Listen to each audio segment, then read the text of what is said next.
नमोस्तु गुरुदेव। पंच तत्व हमारे जीवन को प्रभावित करते हैं। क्या इन पांचों तत्वों के अलग अलग संस्कार होते हैं? पंच तत्व से ये सृष्टि है और हमारा शरीर भी पंच तत्वमयी है, तो स्वाभाविक है जिससे हमारी संरचना हुई है उसका असर हमारे ऊपर तो पड़ेगा ही। आपको एक उदाहरण के लिए बताता हूँ। धरती में अनाज उत्पन्न होता है और जिस मिट्टी में जैसा अनाज होता है उसमें वैसे ही गुणधर्म आ जाते हैं। एक ही गेहूं अगर मध्य प्रदेश में उत्पन्न होता है तो उसका स्वाद अलग है, और किसी दूसरे प्रदेश में उत्पन्न होता है तो उसका स्वाद अलग। यानी अलग अलग स्थल में उसकी तासीर अलग अलग हो जाती है। आखिर ऐसा क्यों होता है? ऐसा केवल इसलिए होता है कि जिस क्षेत्र में जिन तत्वों की प्रमुखता होती है उसकी वैसी तासीर बनती है। आप देखेंगे कि हरे वनस्पतियों में कीड़े प्राय हरे होते हैं। काली मिट्टी जहाँ होती है वहाँ कीड़ों के रंग काले होते हैं। लाल मिट्टी में कीड़े प्राय लाल रंग के होते हैं। तो ये उस मिट्टी का प्रभाव है। तो इन तत्वों का असर हमारे तन पर भी पड़ता है, मन पर भी पड़ता है। इसलिए जिस व्यक्ति के शरीर में जिन तत्वों की प्रधानता होती है उसका संस्कार, उसके संस्कार और व्यवहार उसके अनुरूप होते हैं, ऐसा समझ सकते हैं। नमोस्तु गुरुदेव। समाज में अंतरजातीय विवाह को कुछ गलत मानते हैं और कुछ सही, लेकिन कोई मनभाव से जैन पद्धति को अपनाता है, तो यह विवाह गलत है या सही? हमारे यहाँ संख्या बढ़ाना अच्छी चीज़ है, पर दो शब्द हैं, वर्ण शंकर और वर्ण लाभ। वर्ण लाभ का विधान है, वर्ण शंकर का नहीं। ये क्या है वर्ण लाभ और वर्ण शंकर? अपने आचार विचार और व्यवहार से जोड़कर किसी को अपनाना वर्ण लाभ है, और आचार विचार और व्यवहार के बदले बिना चाहे जिसको चाहे जैसे जोड़ लेना वर्ण शंकर। वर्ण शंकर में खिचड़ी हो जाता है, समझ गए? किसी को अपनाने का रास्ता खुला है, पर विवाह के बाद नहीं, पहले वो अपने आप धर्म को अपनाए फिर आप उसे अपनाए। अगर कोई व्यक्ति अपने विचारों से प्रेरित होकर जैन धर्म को अंगीकार कर लेता है तो वह अजैन कह रहा, वो तो जैन हो गया, ये वर्ण लाभ है। पर उसका विधिवत जैनीकरण होना चाहिए। ये नहीं कि नमोकार जपने लगा, मंदिर जाना शुरू कर दिया तो वो जैनी हो गया। उसके हृदय में जैनत्व के प्रति श्रद्धा का भाव हो, तब आप उसे बदलो। समझ गए? आजकल विवाह के खातिर धर्म परिवर्तन की परंपरा तो बहुतों में हो रही। कई लोग जिन्हें एक से ज्यादा विवाह करना होता वो भी धर्म बदल लेते हैं। उनका दृष्टिकोण ही उल्टा है। समझ गए ना? और विधर्म विवाह हर परंपरा में बाधक है। विधर्म विवाह को रोकना चाहिए।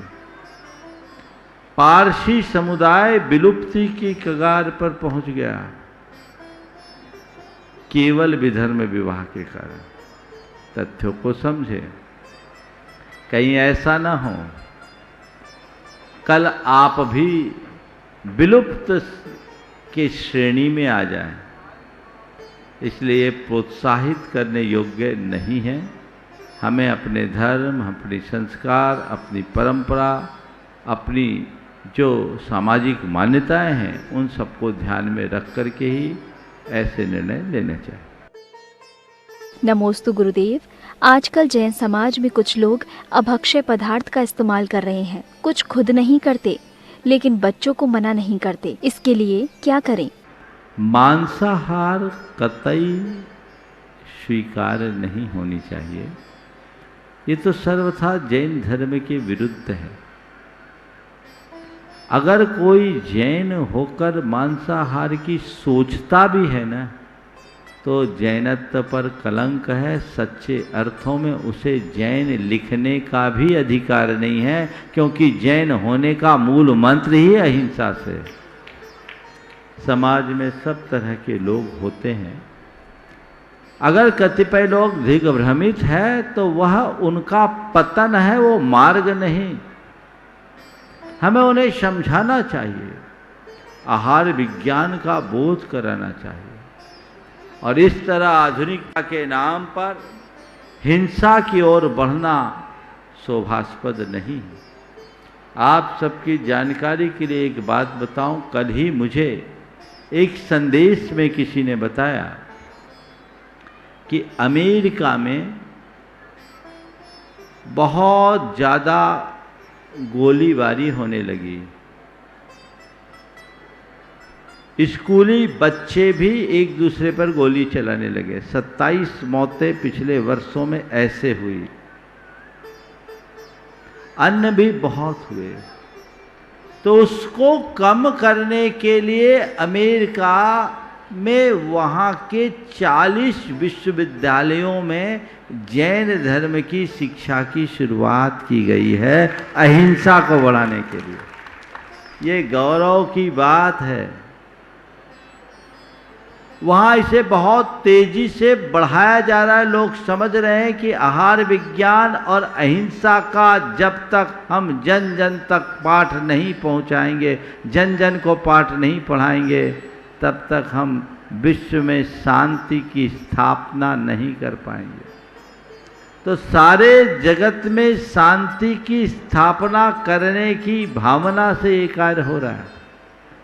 और हमारे यहाँ के लोग आधुनिकता की होड़ में इस तरह से स्खलित हो रहे हैं, पतित हो रहे हैं। उन्हें समझाना चाहिए और ये बताना चाहिए कि आज दुनिया के लोग कितनी तेजी से शाकाहार की ओर मुड़ रहे हैं। अब तो लोग वीगन की ओर भी बढ़ रहे हैं। हमें उस तरफ देख करके चलना चाहिए जिससे हमारा जीवन व्यवहार अच्छा हो। नमोस्तु गुरुदेव। अतीत में हिंदू एवं जैन मंदिर दोनों पर मस्जिदों का निर्माण किया गया था, जिन पर अब हिंदू धर्मावलंबियों द्वारा अपना अधिकार जताया जा रहा है। मार्गदर्शन करें। कि अतीत में हमारे अनेक मंदिरों का ध्वंस करके दूसरे इबादतगाह बनाए गए, और ये सब धर्म के नाम पर किया गया, जो महान अधर्म। उन्होंने अपनी सत्ता के बल पर, ताकत के बल पर जब जैसा करना हुआ सो किया। अब आपने पूछा है ये सब हो रहा है, इस संदर्भ में आपका समाज को क्या मार्गदर्शन है? मैं आपसे पूछता हूँ, आपकी पुरखों की संपत्ति कोई हथिया ले और बाद में आपको उसके दस्तावेज मिले, तो आप क्या करोगे? उसके पास कब्जा है तो रहने दो कि आप वापस लेना चाहोगे? छोड़ोगे तो नहीं ना? तो यहाँ हमसे सवाल क्यों कर रहे हो? बस संकेत में मार्गदर्शन पूरा है। नमोस्तु गुरुदेव। पिछले कुछ सालों में धर्म की प्रभावना बढ़ी है, लेकिन लोगों में करुणा एवं दया की कमी हुई है। समाज में समृद्धि हुई है, लेकिन व्यवहारिकता में कमी आई है। इसका कारण क्या है? आपने जो बात उपस्थित की है, मैं इससे पूरी तरह सहमत नहीं। धर्म प्रभावना बढ़ी है, ये सही है, पर लोगों की दया करुणा में कमी हुई है, ये पूरी तरह सही नहीं। सच्चे अर्थों में जिनके हृदय में धर्म प्रभावना बढ़ी है, उनके हृदय में दया और करुणा की गंगा बही है। आज हम देख रहे हैं कि हमारे समाज के लोग जीव दया के क्षेत्र में कितने आगे आकर के काम कर रहे हैं।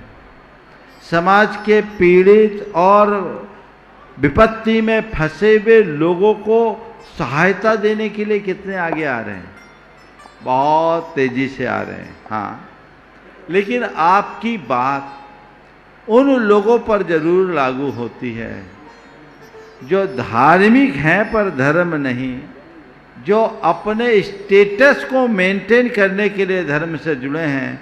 उनके अंदर की धार्मिकता दिखती है पर संवेदना नहीं। धर्मी के हृदय में संवेदना होती ही है।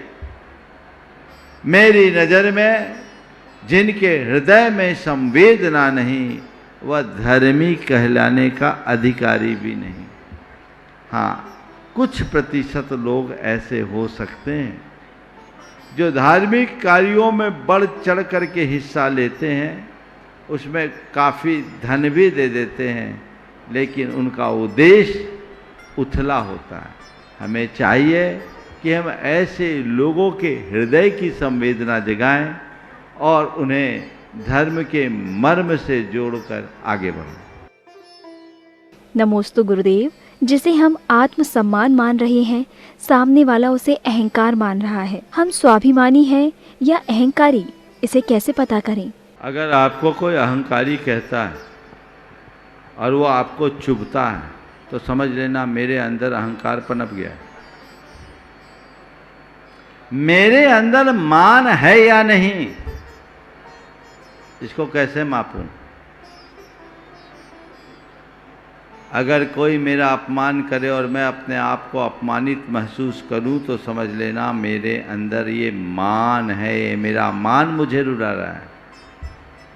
समझ गए? तो अगर मैं निराभिमानी हूं, विनम्र हूं, तो कोई मुझे कुछ कहे, मुझे उससे कुछ फर्क पड़ने वाला नहीं। दृष्टि ये होनी चाहिए। समझ गए? तो यदि सामने वाला आपके स्वाभिमान को मान समझ रहा है, तो कहीं न कहीं अंदर की कमी समझनी चाहिए और उस रहे सहे मान को भी गलाने का प्रयत्न करना चाहिए। स्वाभिमान और मान में एक बारीक अंतर है। लोग मुझे सम्मान दे, ये सम्मान की चाह का अर्थ मान है, पर कहीं मेरा अपमान न हो जाए, इस जागरूकता का नाम स्वाभिमान है। मैं ऐसा कोई काम न करूं जिससे मुझे नीचा देखना पड़े, ये सोच रखे, ये स्वाभिमान है। लेकिन लोग मुझे मान दे, ये अगर अपेक्षा है, तो ये अभिमान ही है। उदाहरण के लिए, यदि आप ससुर हो और आपकी बहू आपको प्रणाम नहीं करती, तो आपको लगता है ये मेरे स्वाभिमान पर आघात है। आपका बेटा आपको ढोक नहीं देता, तो आपको लगता है कि आपके स्वाभिमान का भंजन है। आपका बेटा आपसे पूछे बगैर कोई काम कर ले, तो आपको लगता है कि ये मेरे स्वाभिमान पे आघात है। तो मान करके चलना, ये सब तुम्हारे मान पर आघात है। लेकिन यदि कोई कर रहा है और आपको ये फील हो रहा है ना, तो ये कौन करा रहा है? आपका मान। मैं घर का मुखिया, उसका बाप, और मेरा बेटा आज मेरे ही आगे जा रहा है। ये कौन कह रहा है? स्वाभिमान, कि तुम्हारे अंदर का मान। ये मान तुम्हें रुलाता है। अगर तुम्हारा चित्त निरभिमानी होगा, तो तुम्हारी सोच सकारात्मक होगी और तुम्हें ये लगने की जगह कि मेरा बेटा आज मेरी सुन नहीं रहा है, मेरा बेटा मेरा सम्मान नहीं कर रहा, मुझसे पूछता नहीं, उसकी जगह तुम्हारी प्रतिक्रिया ये होगी, अरे मेरा बेटा कितना काबिल हो गया कि अब मुझे पूछने की भी ज़रूरत नहीं है, सब अपने आप काम कर रहा है। क्या ऐसा नहीं सोचा जा सकता? तो स्वाभिमान और मान के बारीक अंतर को समझना बहुत जरूरी है। नमोस्तु गुरुदेव। धर्म को आघात नास्तिक नहीं, आस्तिक पहुंचाते हैं। पंथवादी धर्म के नाम पर लड़ रहे हैं। इस परिस्थिति का अंत कब होगा? आपने एक वाक्य कहा कि इस धरती में धर्म को जितना आघात नास्तिकों से नहीं पहुंचा, उससे ज़्यादा आस्तिकों से।